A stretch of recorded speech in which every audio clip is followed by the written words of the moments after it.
In a wish list hundreds of pages long, President Obama laid out his budget proposals for next year. Cronkite News reporter Lauren Clark, found out how a little-known fund could have a big impact on Arizona's parks. The Saguaro National Forest, the Agua Fria Monument, and Scottsdale's newly iconic Indian Bend Wash. All three of these Arizona parks have been aided through the little-known Land Water Conservation Fund. The money coming from oil and gas royalties supports the upkeep of both federal and local parks. The Land and Water Conservation Fund needs to be fully funded at $900 million annually and permanently reauthorized. And it's a wish that may finally be granted. The president's proposed budget included $900 million for this fund.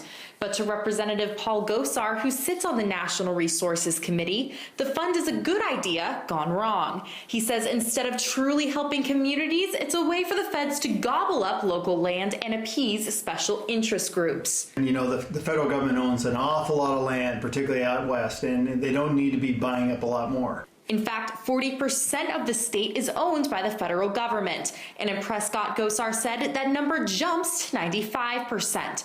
This could be problematic because local cities can have less of a say of what happens to this land or resources. Instead, he says the fund needs to go back to the states. The states know better. I mean, you know, when people live and have to take care of it, they're the better stewards. But Nagel argues the funding is just a small slice and a huge return of benefits. Because mayors know that parks and outdoor space is critical for the health of their cities. Reporting in Washington, Lauren Clark, Cronkite News.